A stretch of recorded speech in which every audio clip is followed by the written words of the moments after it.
Sekarang sosialisme demokrat. Ini yang utopis sudah, Marxisme sudah. Sekarang yang gradual, yang pelan-pelan.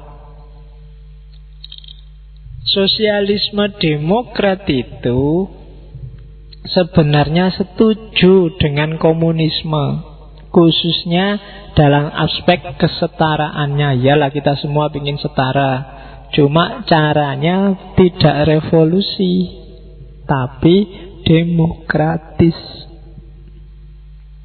Jadi sosialisme demokrat ini ya kapitalismenya dimodifikasi dengan unsur-unsur sosialis. Kapitalis ya penting juga sih, karena kadang-kadang kita juga butuh uang, tapi terus ditambahi aksentuasi sosialis. Bedanya nanti paling gampang ini, sama dan bedanya. Dua-duanya sama-sama setuju harus ada kesetaraan, equality. Tidak boleh ada kelas-kelas sosial. Setiap warga negara setara. Beda level nggak boleh, kalau beda fungsi nggak apa-apa. Ada yang berfungsi jadi dosen, ada yang berfungsi jadi tani, ada yang berfungsi jadi mahasiswa. Sesuai ranahnya masing-masing, tapi harus setara sebagai manusia.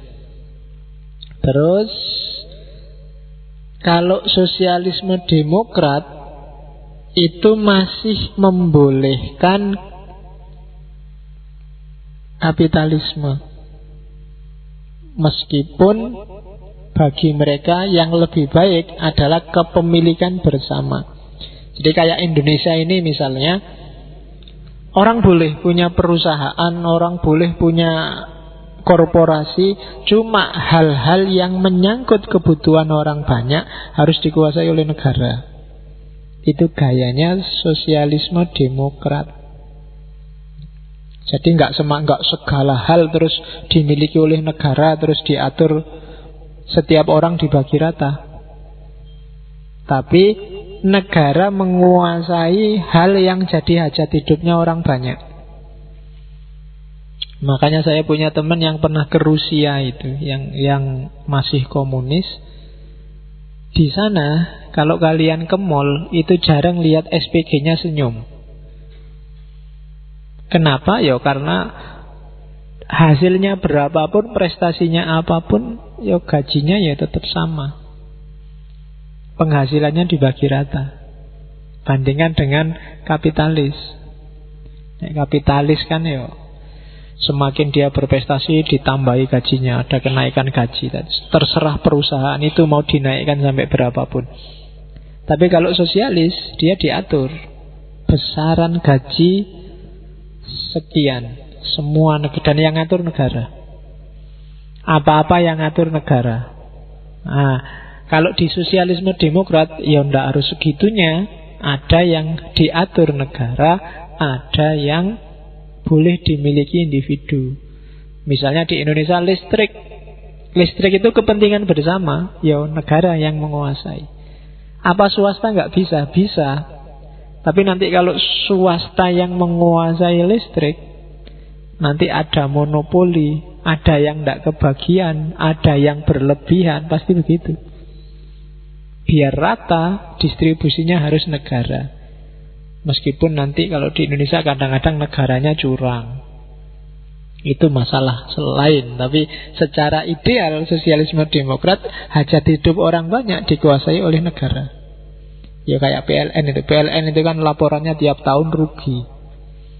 Tapi carilah pegawai PLN yang miskin, kalian tidak akan nemu. Perumahan PLN itu mesti sip. Itu urusan yang lain. Tapi itu bedanya komunisme sama sosialisme demokrat. Jadi kalau Marxisme, komunisme, negara ngontrol full ekonomi. Kalau sosialisme demokrat ya ndak full. Hal-hal yang ndak harus negara yang menguasai, ya negara nggak menguasai juga ndak apa-apa. Kamu punya angkringan ndak harus dikuasai oleh negara. Kamu punya, ya kan, ndak harus nanti ada undang-undang angkringan terus Pokoknya nasi kucing maksimal 1.500. Bagi siapa yang menaikkan 3.000 urusannya. Kan gitu. Ayo kalau dinaikkan jadi 5.000, namanya jangan nasi kucing, nasi macan misalnya. Ya kan, contohnya kan gitu. Iya. Kalau nasi macan masih kurang, yang besar nasi dinosaurus apa nasi apa gitu. Nah, itu negara tidak harus ngopeni sampai ke sana. Negara ngopeni yang memang hajat hidupnya orang banyak. Jadi tidak harus ngopeni nasi kucing, tapi negara harus ngopeni harga padi misalnya. Padi kan hajat hidupnya orang banyak. Oke.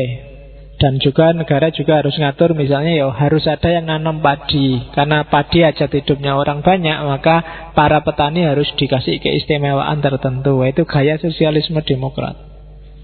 Kalau gaya liberal, gaya individual, ya terserah orang tani mau nanam apa. Se-Indonesia nanam telo semua juga tidak masalah. Se-Indonesia nanam itu nanti masalah. Maka negara harus ikut intervensi dalam hal yang jadi hajat hidupnya orang banyak. Sekarang kita lihat ada pertanyaan-pertanyaan. Kenapa muncul gagasan sosialisme demokrat? Mbok ikut Karl Marx aja kan sudah bagus. Yang pertama, di barat ini khususnya, semakin lama orang-orang barat termasuk pekerjanya itu semakin derajat hidupnya naik, semakin makmur. Ketika orang semakin makmur, yang terjadi apa? Deradikalisasi. Tidak jadi ngamuan.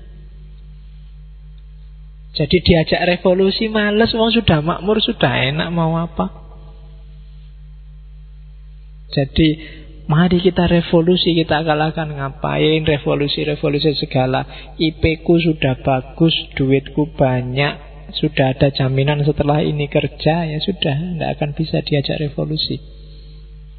Di barat juga begitu. Terjadi, semula kan radikalisasi, pekerja-pekerja ngamuk karena disiksa oleh perusahaan-perusahaan. Tapi begitu oleh perusahaan, gaji naik, dikasih tunjangan mobil, dikasih tunjangan rumah, dikasih, ya sudah makmur, mau nyari yang kayak gimana sih?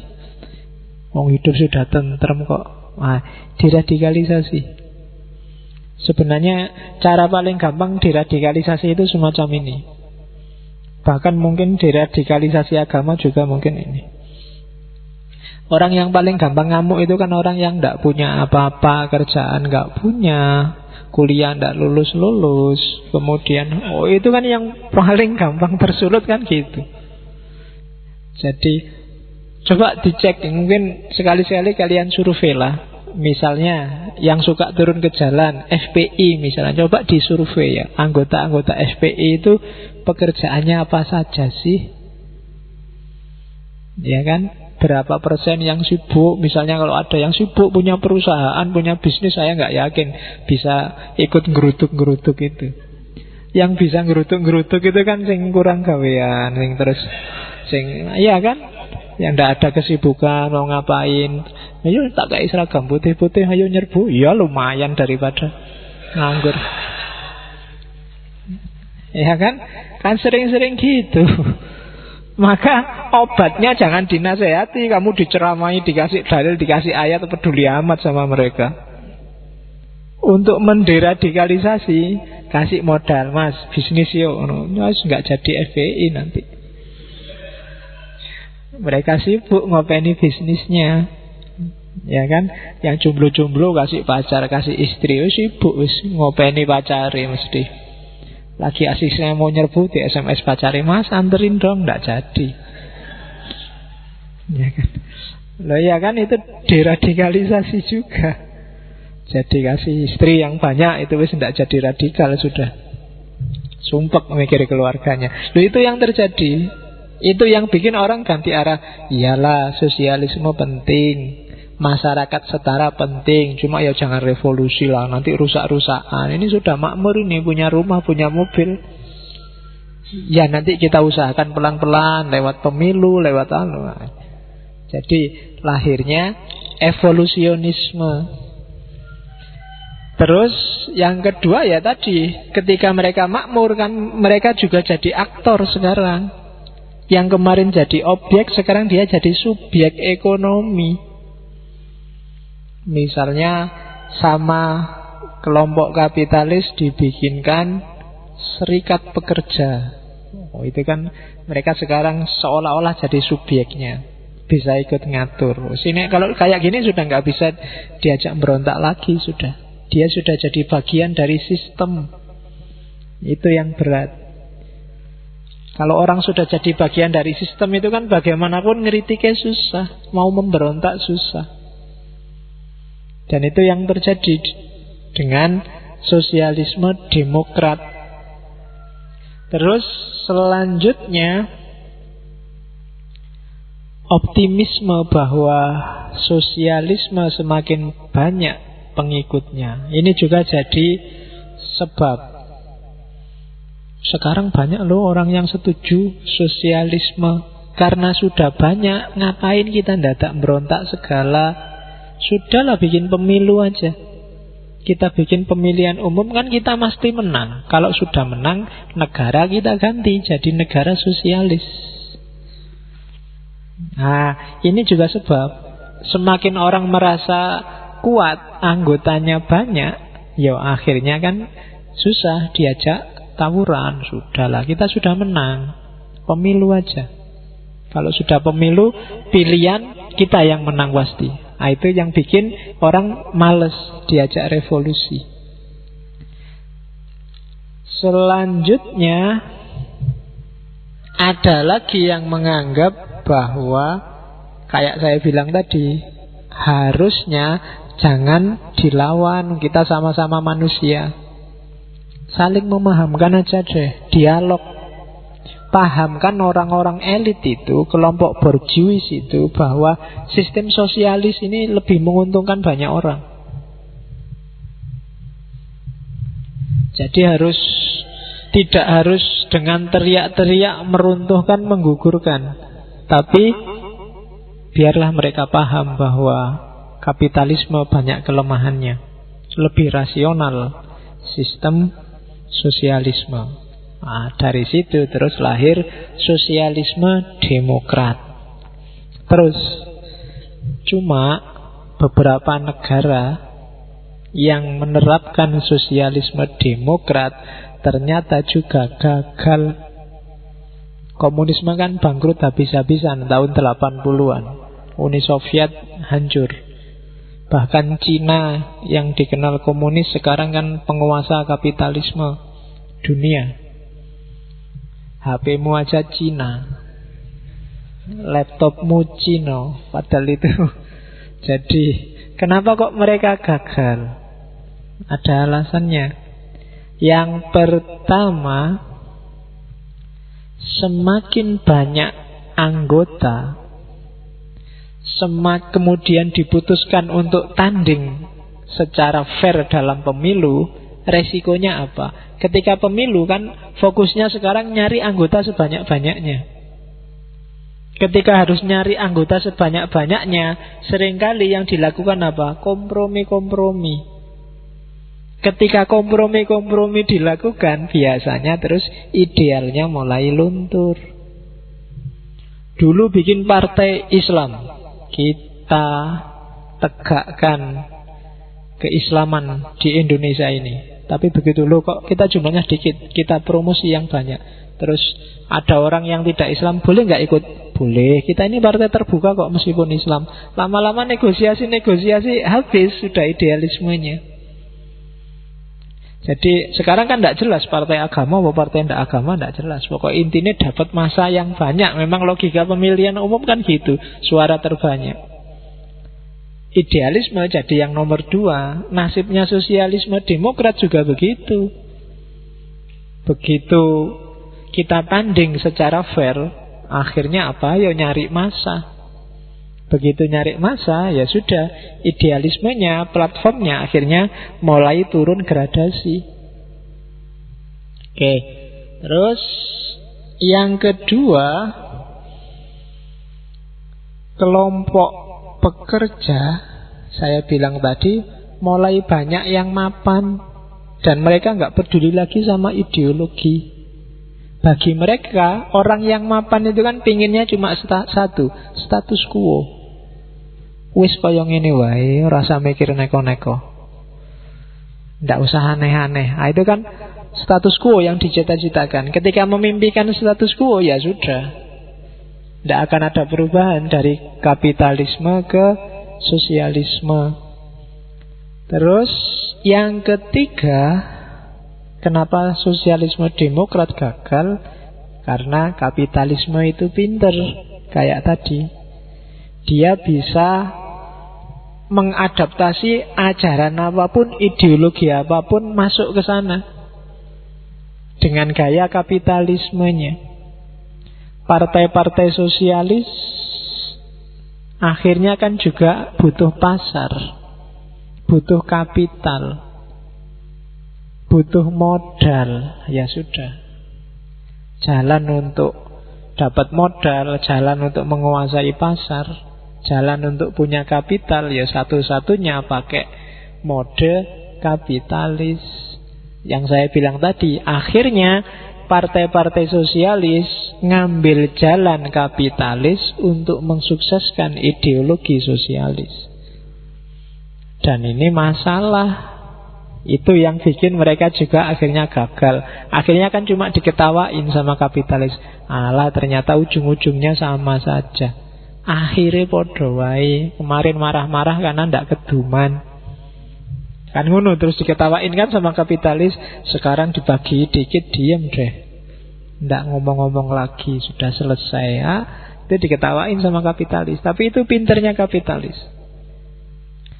Dan itu yang bikin nanti Fukuyama bilang the end of history, akhir sejarah. Jadi nggak akan ada sistem yang bisa meruntuhkan kapitalisme. Sampai kiamat besok akan kapitalis sistem keuangannya. Itu kan ramalannya Fukuyama.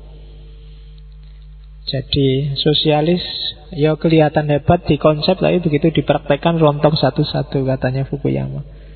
Jadi bagi Fukuyama the end of history itu ya selain kapitalisme adalah demokrasi.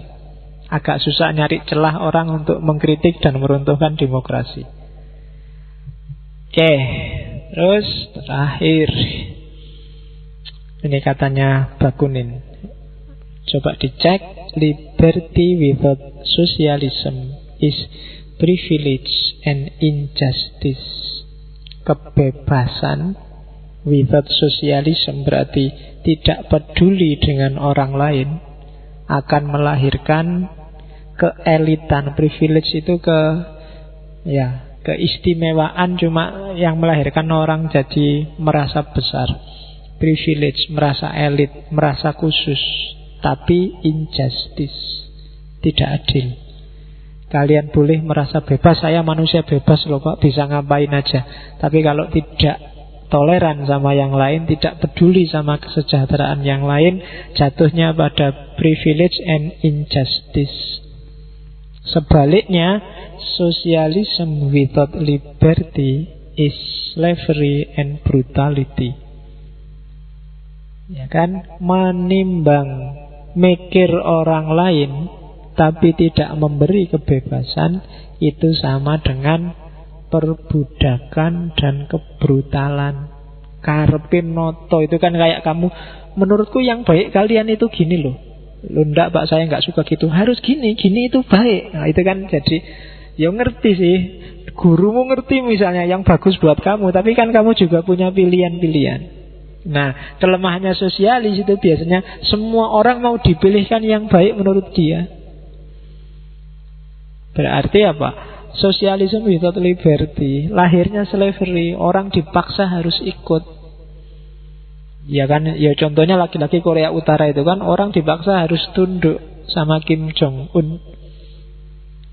Kalau enggak dianggap jelek, disiksa, dieksekusi. Jadi socialism without liberty is slavery and brutality. Ini ada juga, to be a socialist is to submit the I to the zoo. Socialism is sacrificing the individual to the whole. Jadi menjadi sosialis itu berarti memposisikan I pada you. Jadi cara berpikir empatik, jangan egois, itu berarti sosialis. Ekstrimnya sacrificing individual to the whole, mengorbankan kepentingan diri sendiri untuk kepentingan masyarakat banyak, semuanya. Nah itu sosialis. Ya nanti orang yang gayanya kayak gini dan mematok dirinya kayak gini namanya sosialisme. Whoever was not a socialist in youth will be a scoundrel in his old age. Jos Clemenceau. Katanya Jos, siapapun yang tidak pernah jadi sosialis di masa mudanya, maka di masa tuanya dia akan jadi scoundrel. Scoundrel itu bajingan. Ya. Loh yo, bajingan itu kan kata dasarnya bajing dapat akhiran an. Kenapa kok kamu heran?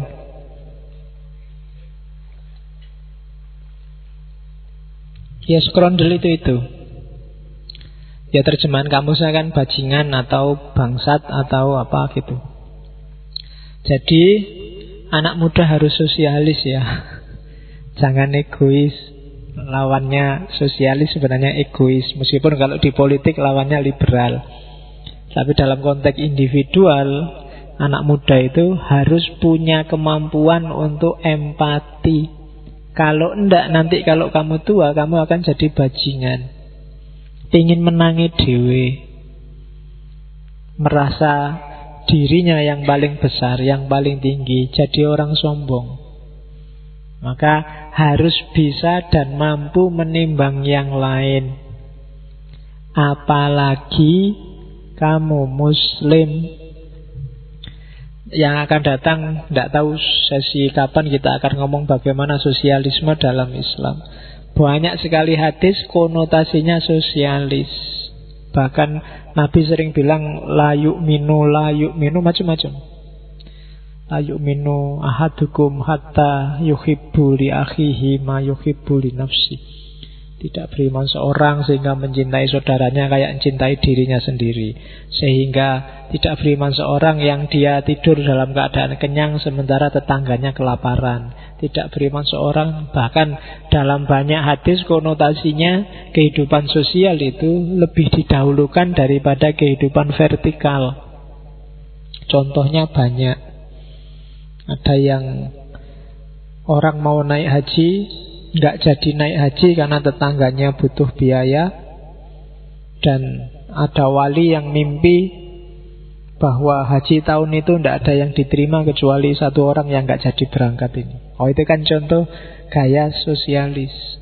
Lebih mempertimbangkan kepentingan orang banyak daripada kepentingannya sendiri.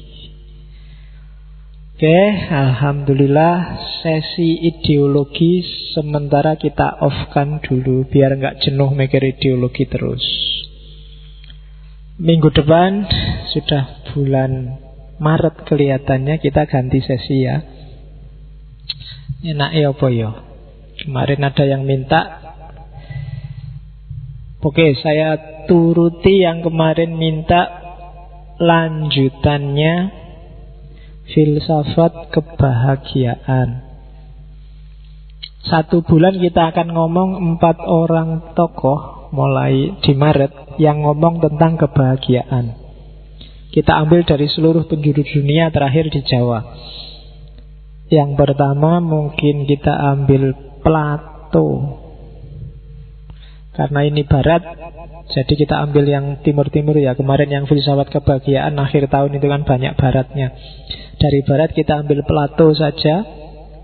Kemudian dari Islam saya ingin ngambil Al-Farabi, Tahsilus Sa'adah. Dari tasawuf saya ingin ngambil Ghazali, Kimiaus Sa'adah.